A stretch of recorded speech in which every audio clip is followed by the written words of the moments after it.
ताड़ से गिरे तो खजूर पे अटक गए, ईस्ट इंडिया कंपनी से बचे तो ब्रिटिश गवर्नमेंट के लफड़े में आकर के भटक गए। जी हां, 1857 की क्रांति तक भारत ईस्ट इंडिया कंपनी का गुलाम था। उसके बाद हिंदुस्तान की धरती पर विक्टोरिया घोषणा पत्र के तहत 1858 में ब्रिटिश क्राउन की व्यवस्था स्थापित की गई, यानी भारत अब जो है ब्रिटेन गवर्नमेंट का गुलाम हो गया। लेकिन भारत के लोगों के मन में एक आशा, एक उम्मीद थी कि हिंदुस्तान में अब भारतीयों के साथ कुछ गलत नहीं होगा। लेकिन ब्रिटिश गवर्नमेंट से भी उम्मीद रखना जो है एक तरीके की नासमझी थी। 1857 से पहले वही British government east India company के कंधे पर बंदूक रख करके भारत को लूटती थी, भारत के लोगों का खून पीती थी। और 1857 की क्रांति के बाद ब्रिटिश क्राउन जो है अब डायरेक्ट ये काम करने लगी थी, और जिसका परिणाम हुआ कि 1895 से 1900 के बीच में मुंडा विद्रोह, जो सबसे सशक्त विद्रोह था, सामूहिक और व्यक्तिगत रूप पर भी जो है ब्रिटिश गवर्नमेंट के लोगों का भारत में विरोध किया जाना शुरू किया गया।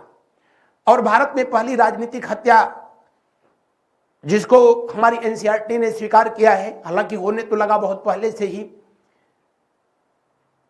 पुणे की धरती पर, पुणे में किया गया, बॉम्बे की धरती पर, जब दो चित्पावन ब्राह्मण भाइयों ने, एक का नाम था दामोदर हरि चापेकर और दूसरे थे बालकृष्ण हरि चापेकर, जिनको भारत के इतिहास में चापेकर बंधुओं के नाम से जाना गया, और उन्होंने प्लेग कमिश्नर की गोली मार करके जो है हत्या कर दी। वहीं से राजनीतिक हत्याओं का दौर जो है शुरू हुआ।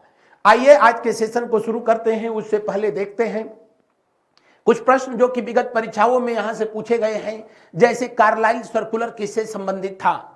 चापेकर बंधुओं ने किस संगठन की स्थापना किया था? या बंगाल विभाजन के समय बंगाल का लेफ्टिनेंट गवर्नर कौन था? गवर्नर जनरल लॉर्ड कर्जन था, ये तो दुनिया जानती है। मैं यही बात जो है आपको बता रहा था कि प्लेग कमिश्नर, जिसका नाम था वाल्टर चार्ल्स रैंड, आदमी का नाम है ये, क्या नाम था? वाल्टर चार्ल्स रैंड, और दूसरा था जिसका नाम था आयरस्ट।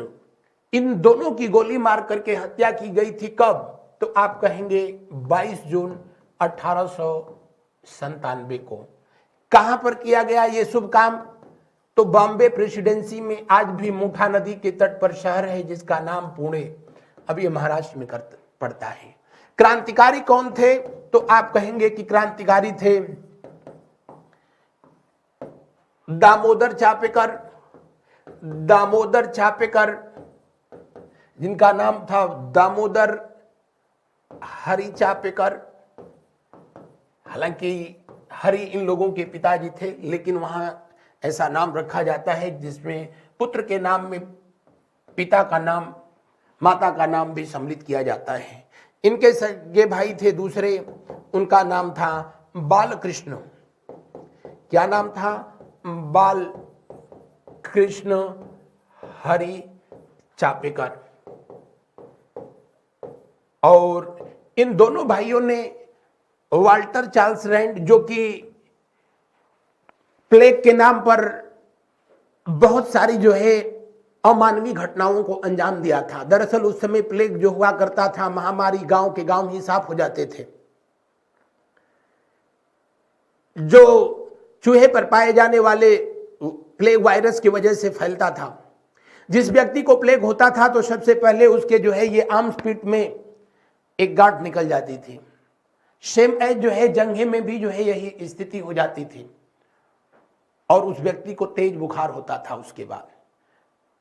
तो उसका सबसे पहला पहचान था वही वहां धीरे धीरे गांठ बनना।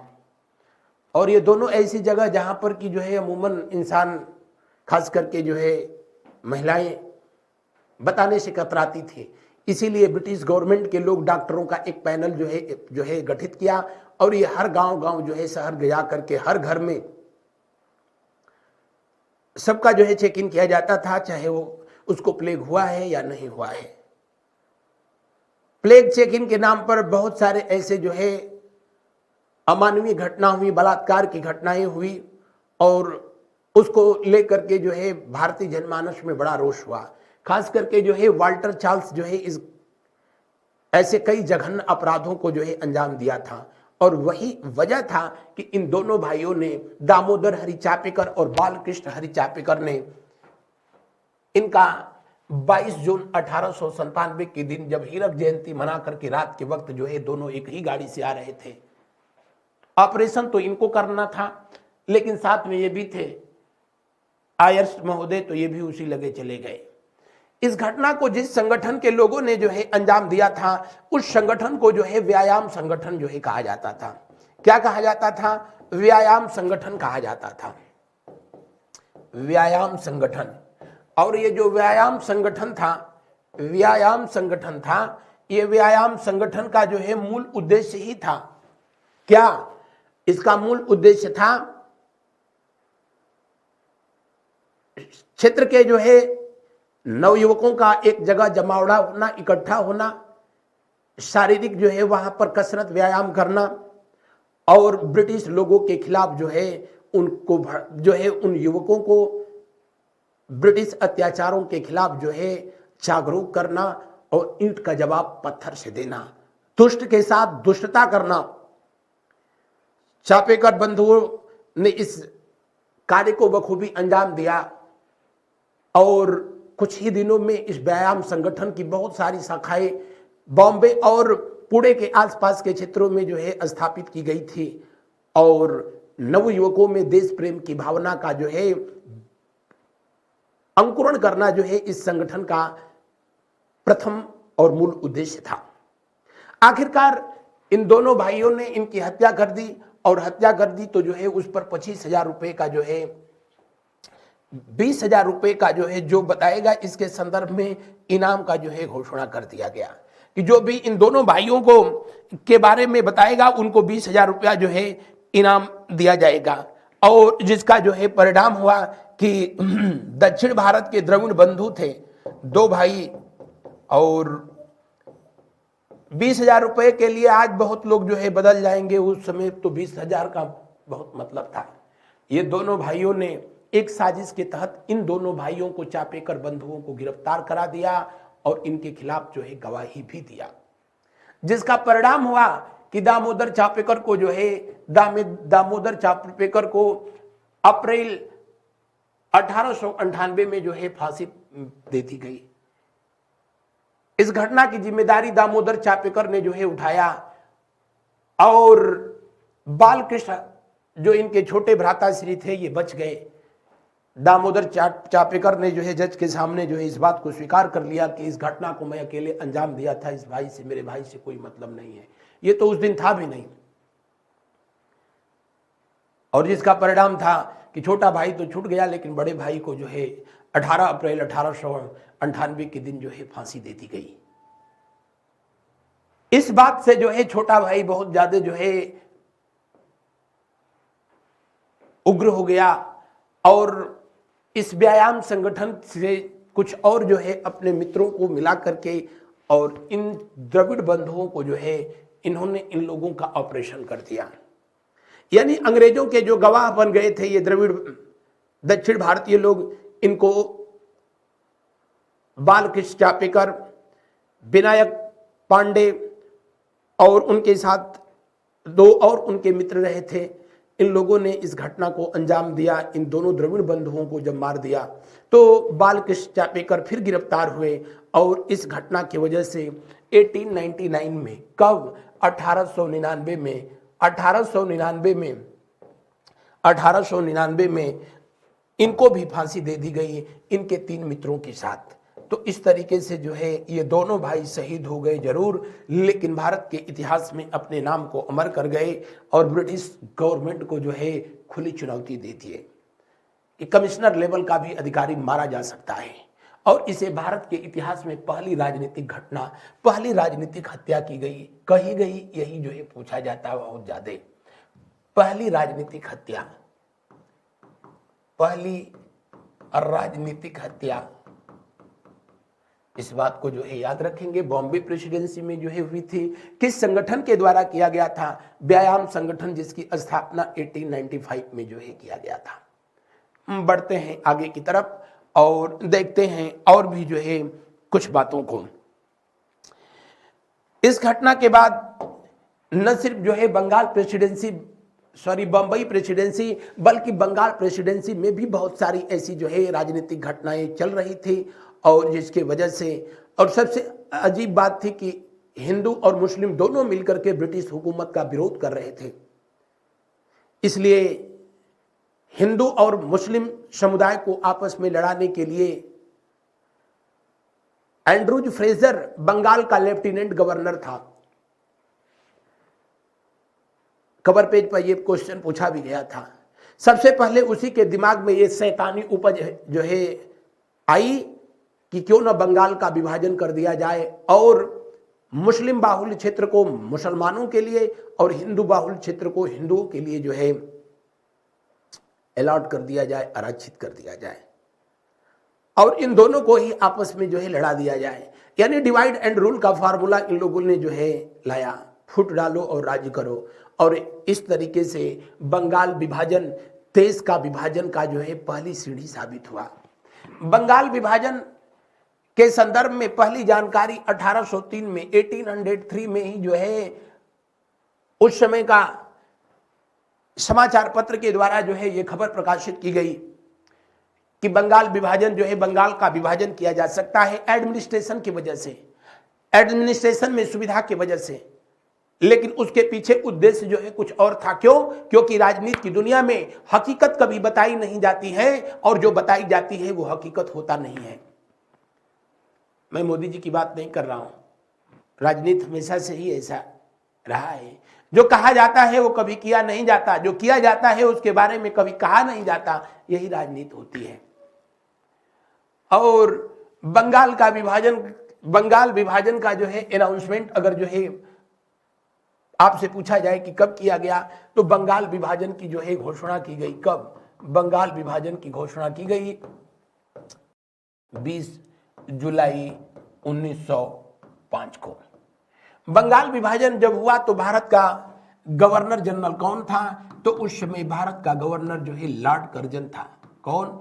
Lord Curzon. वही लॉर्ड कर्जन जिसको कि गोपाल कृष्ण गोखले के द्वारा भारत का दूसरा औरंगजेब कहा गया था। लॉर्ड कर्जन जो कि 1899 से लेकर के 1905 तक भारत का गवर्नर जनरल रहा था, वायसराय रहा था।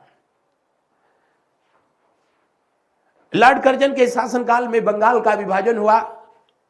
इसका अनाउंसमेंट किया गया 20 जुलाई 1905 को, और इसकी जो प्रभावी तिथि थी, जिस दिन ये जो है प्रभावी होना था, वो था 16 अक्टूबर 1905।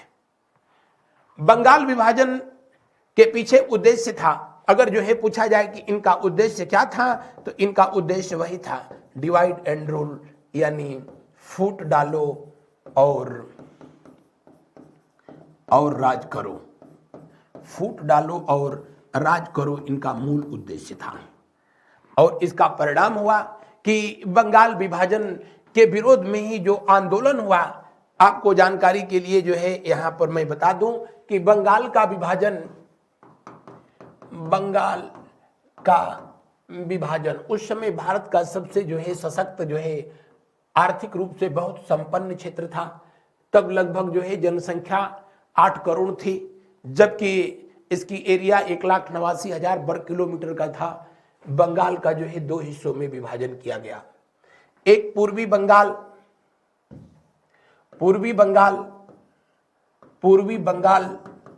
और पूर्वी बंगाल वह क्षेत्र था जो मुस्लिम बाहुल्य क्षेत्र था, यानी यहां मुस्लिम लोगों की जो है जनसंख्या अधिक थी। इस्लाम धर्म के मानने वाले लोग यहां ज्यादा थे। मुस्लिम बाहुल्य क्षेत्र, इसकी राजधानी जो है ढाका बनाया गया। ढाका, इस बात का जो है आप ध्यान रखेंगे कि जो आज भी बांग्लादेश की राजधानी ढाका है, यह कभी असम का जिला हुआ करता था, असम से।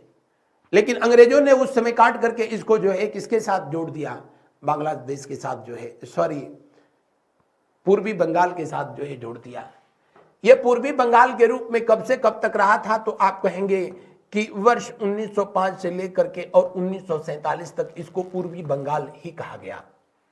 लेकिन आगे चल करके जब देश का विभाजन हुआ, आजादी मिली और देश का विभाजन हुआ, तो यह पाकिस्तान के हिस्से में चला गया और 1947 से लेकर के कब तक, 1971 तक इसको किस नाम से जाना गया, तब इसे जो है पूर्वी पाकिस्तान के नाम से जाना गया।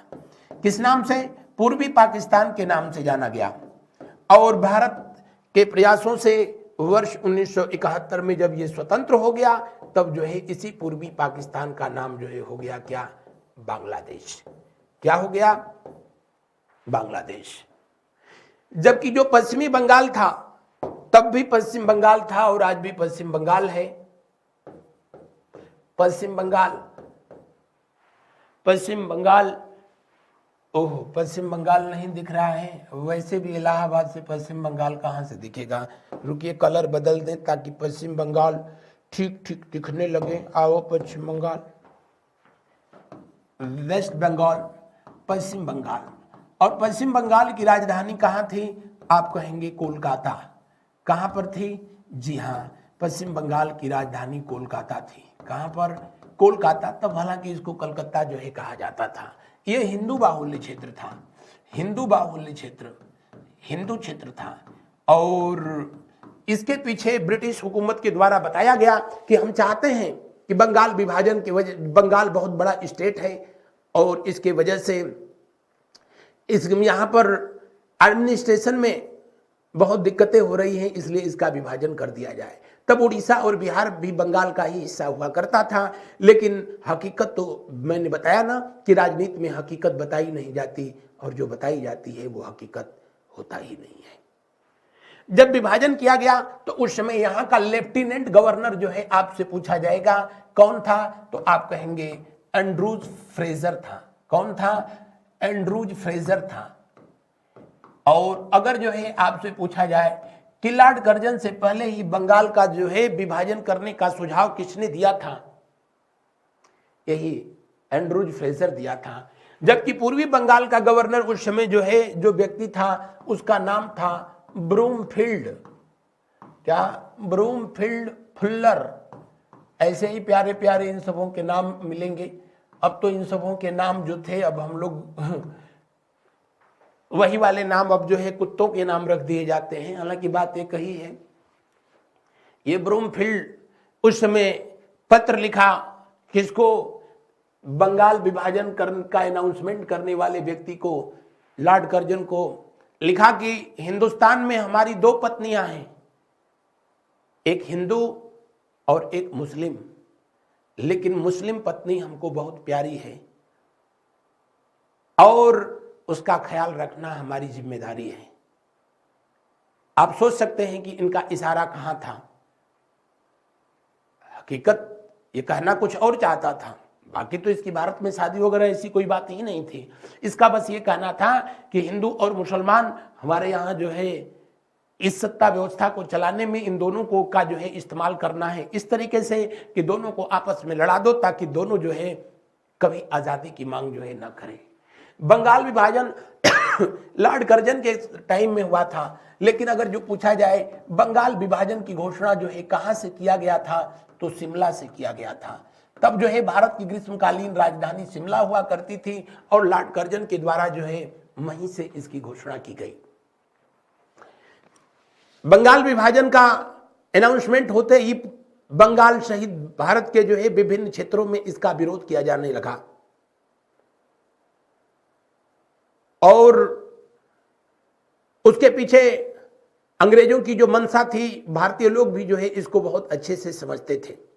बंगाल विभाजन के विरोध में जो आंदोलन हुआ, उसी आंदोलन को जो है किस नाम से जाना गया, उस आंदोलन को जो है किस नाम से जाना गया, तो जी हां, बंगाल विभाजन के विरोध में जो आंदोलन हुआ, उस आंदोलन को बंग भंग आंदोलन कहा गया। क्या कहा गया, बंग भंग आंदोलन। बंग भंग आंदोलन, बंग भंग आंदोलन कहा गया। या इसे स्वदेशी आंदोलन कहा गया इसलिए कि इसी आंदोलन के दौरान विदेशी लोग, विदेशी भाषा, विदेशी वस्तुओं का बहिष्कार करने का नारा दिया गया, स्वदेशी अपनाओ का नारा दिया गया, इसलिए इसे स्वदेशी आंदोलन स्वदेशी आंदोलन के नाम से जो है जाना गया। किस नाम से? स्वदेशी आंदोलन के नाम से जाना गया। वंदे मातरम उसी समय नारा जो है ये बुलंद हुआ, इसीलिए इसे वंदे मातरम आंदोलन भी कहा गया। कौन सा आंदोलन कहा गया? वंदे मातरम आंदोलन कहा गया। वंदे मातरम आंदोलन कहा गया। और इसके जो प्रमुख नेता थे, किसके नेतृत्व में ये आंदोलन हुआ? तो आप कहेंगे कि इनके जो प्रमुख नेता थे वो थे सुरेंद्रनाथ बनर्जी। कौन? सुरेंद्रनाथ बनर्जी। सुरेंद्रनाथ बनर्जी और रविंद्रनाथ टैगोर। रविंद्रनाथ टैगोर। रविंद्रनाथ टैगोर। उसी दरमियान रविंद्रनाथ टैगोर के द्वारा जो है लिखा गया था Vande Mataram, sorry, very sorry, आमार सोनार बांग्ला लिखा गया था। क्या? आमार सोनार बांग्ला, मेरा सोना जैसा बांग्ला। किसने लिखा था? रविंद्रनाथ टैगोर के द्वारा जो है लिखा गया था। क्या लिखा गया था? आमार सोनार बांग्ला। आमार सोनार बांग्ला, मेरा सोना जैसा बांग्ला। वंदे मातरम तो बंकिम चंद्र चटर्जी ने लिखा था। वंदे मातरम का संबंध जो है बंगाल विभाजन से सिर्फ नारा के रूप में जो है किया गया था। वंदे मातरम सबसे अधिक जो है इसी आंदोलन के दौरान ये शब्द जो है बहुत हाईलाइट हुआ, इसीलिए इस आंदोलन को जो है वंदे मातरम आंदोलन के नाम से भी जाना गया। किस नाम से जाना गया? तो आप कहेंगे कि वंदे मातरम आंदोलन के नाम से जाना गया। यहां दिया भी है। स्वदेशी आंदोलन जो है कब शुरू किया गया? तो 7 अगस्त वर्ष 1905 को। कब? 7 अगस्त 1905 को स्वदेशी आंदोलन को जो है शुरू किया गया था। और कहां पर? जी हां, इसे शुरू किया गया कलकत्ता में।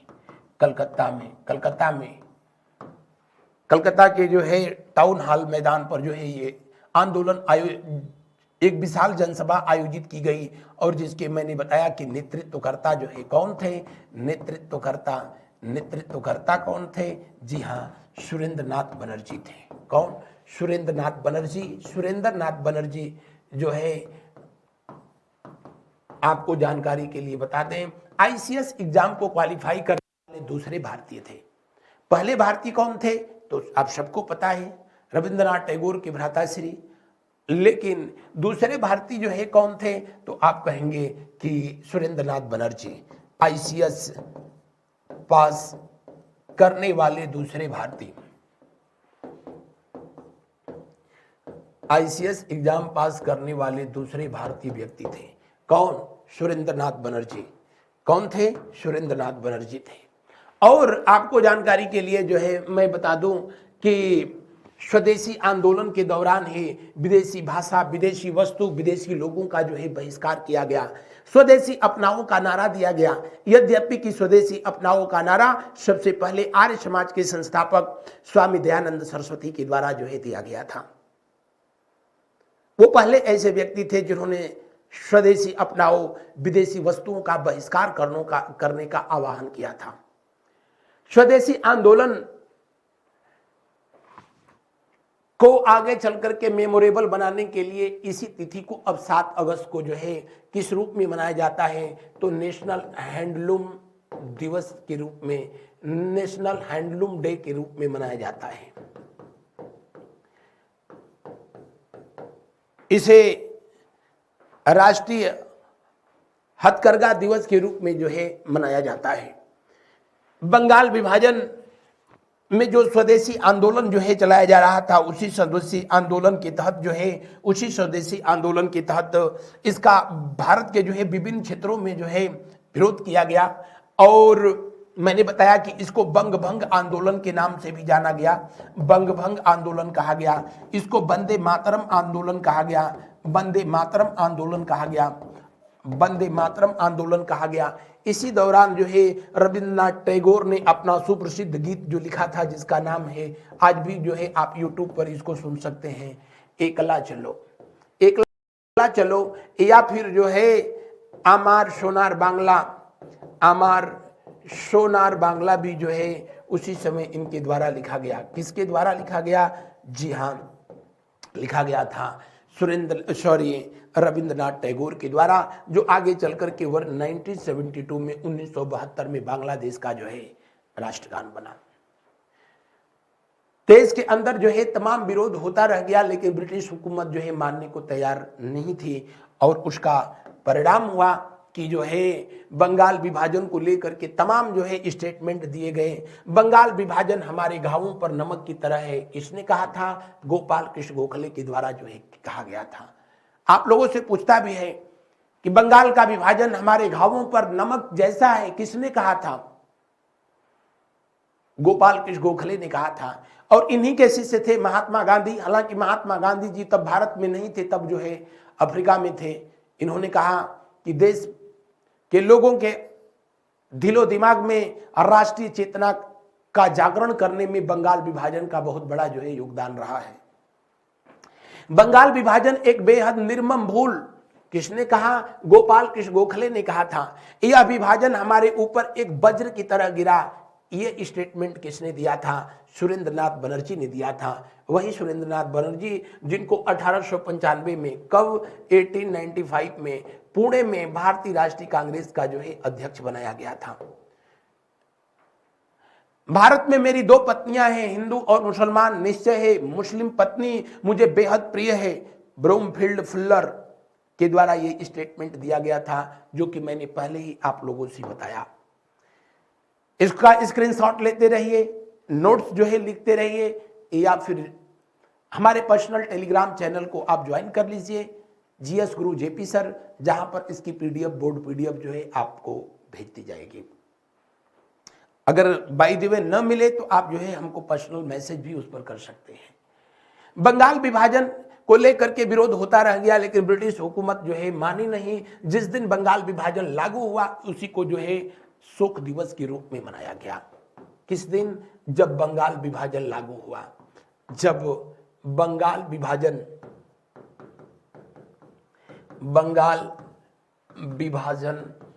लागू हुआ, तो उस दिन पूरे भारतवर्ष में जो है कौन सा दिवस मनाया गया?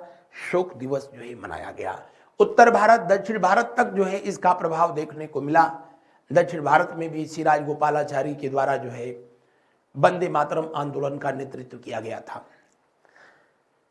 उन दिनों रविंद्रनाथ टैगोर के कहने पर, रविंद्रनाथ टैगोर के जो है रिकमेंडेशन पर, ये गलत शब्द लिखा है, राखी होना चाहिए था। लोगों ने एक दूसरे की कलाई में राखी बांधकर, हाथी नहीं, राखी बांधकर एकता का संदेश दिया। इसलिए इसे राखी दिवस के नाम से भी जाना गया। राखी दिवस के नाम से जाना गया। किसके सलाह पर? तो आप कहेंगे रविंद्रनाथ टैगोर के सलाह पर। किसके सलाह पर? रविंद्रनाथ टैगोर के सलाह पर यह काम किया गया।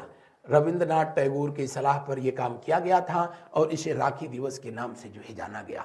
हर वर्ग इसमें जो है बंगाल विभाजन को लेकर के जो आंदोलन चल रहा था उसमें इन्वॉल्व हुआ।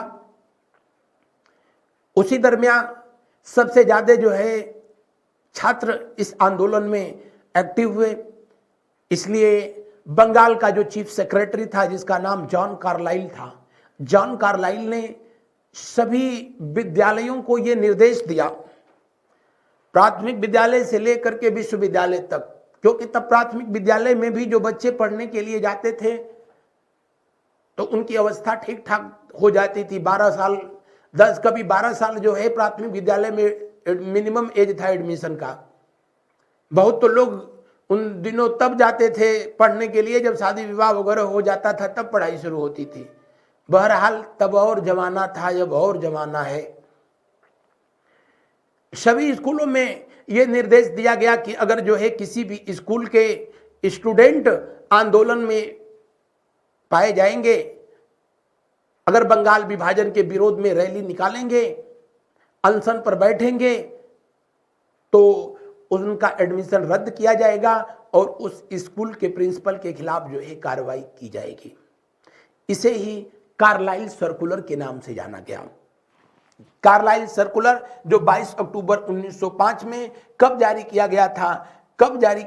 22 अक्टूबर 1905 को बंगाल विभाजन में सम्मिलित होने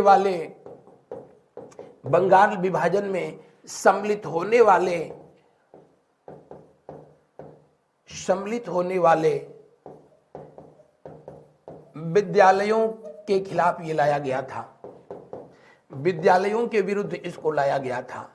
ये प्रिंसिपलों को जो है ये आदेश दिया गया कि अगर तुम्हारे स्कूल के छात्र अगर जो है मिलते हैं, इस कार्य में लिप्त पाए जाते हैं, तुम्हारे खिलाफ कार्रवाई की जाएगी और जो सरकारी सहायता जो मिल रही है, जो वेतन मिल रहा है, सब बंद कर दिया जाएगा। इसी को कार्लाइल सर्कुलर कहा गया। कुछ छात्रों ने, जो विश्वविद्यालय के छात्र थे, छात्रों ने विद्यालय में अंग्रेजी या दूसरी भाषाओं के जो है पठन पाठन पर जो है अवरोध उत्पन्न किया। इसलिए अंग्रेजी का अध्यापक गलती से भी विद्यालय की तरफ पलट के नहीं देखता था और ब्रिटिश गवर्नमेंट दबाव बनाती थी कि नहीं, जो है आप विद्यालय जाइए और प्रॉपर तरीके से क्लास लीजिए। यानी तब अंग्रेजी का अध्यापक होना बहुत बड़ी जो है गलती थी। कहीं कहीं तो पूरी की पूरी क्लास ही जो है सस्पेंड कराई जाती थी। बहरहाल भारतीय राष्ट्रीय कांग्रेस का जब बनारस अधिवेशन जो है 1905 में हुआ तो यहाँ पर अध्यक्ष बनाए गए थे। यहाँ पर अध्यक्ष बनाए गए कौन? जी हाँ, गोपाल कृष्ण गोखले बनाए गए थे। अध्यक्ष कौन थे? गोपाल कृष्ण गोखले। गोपाल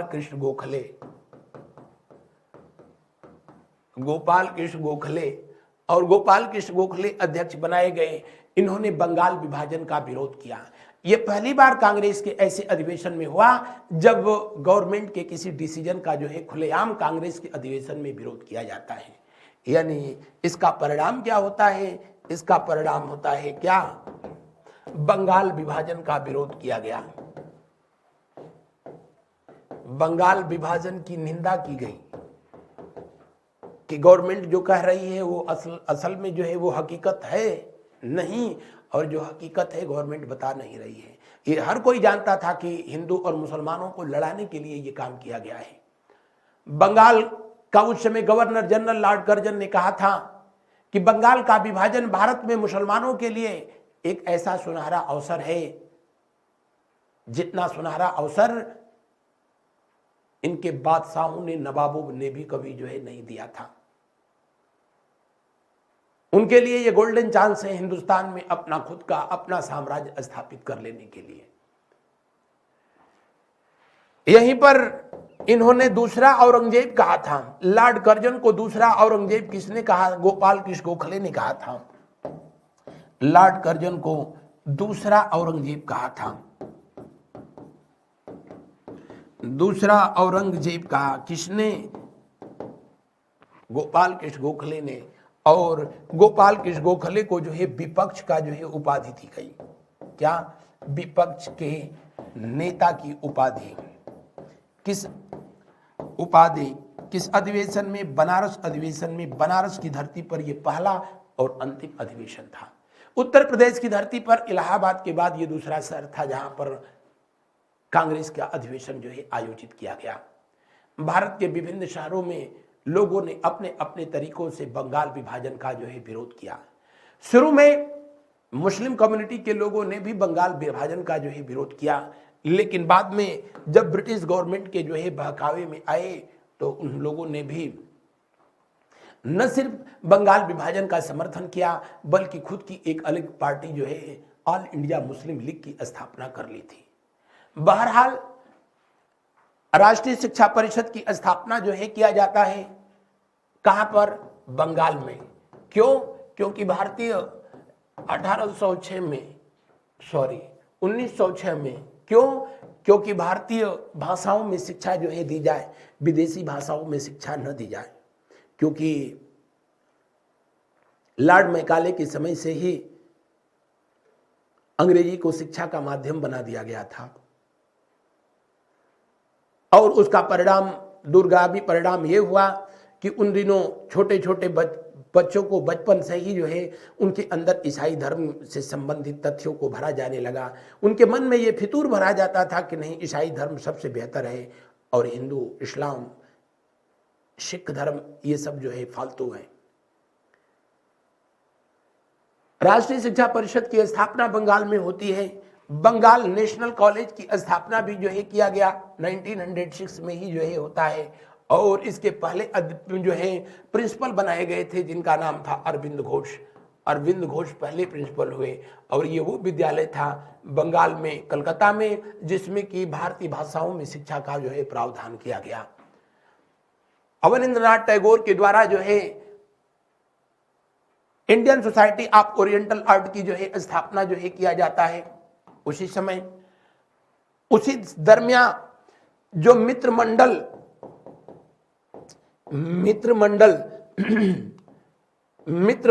एक संगठन था जो कि तब नासिक में जो है स्थापित किया गया था, नासिक में स्थापित किया गया था। मित्रमंडल ही आगे चलकर किसके द्वारा स्थापित किया गया? बीडी सावरकर के द्वारा स्थापित किया गया था। बीडी सावरकर के द्वारा जो है इसको स्थापित किया गया था। अब इसका नाम बदल करके जो है अभिनव भारत रखा गया, अभिनव भारत रखा गया, अभिनव भारत नाम रखा गया। अनुशीलन समिति की स्थापना की गई जिसका जो है टैगलाइन था खून का बदला खून। और इसलिए कि बंगाल विभाजन में आंदोलनरत लोगों के खिलाफ ब्रिटिश गवर्नमेंट जो है बहुत बर्बरतापूर्वक जो है पेश आ रही थी। इसीलिए क्रांतिकारी संगठनों का भी स्थापना किया गया जिसका उद्देश्य था दुष्ट के साथ दुष्टता के साथ पेश आना।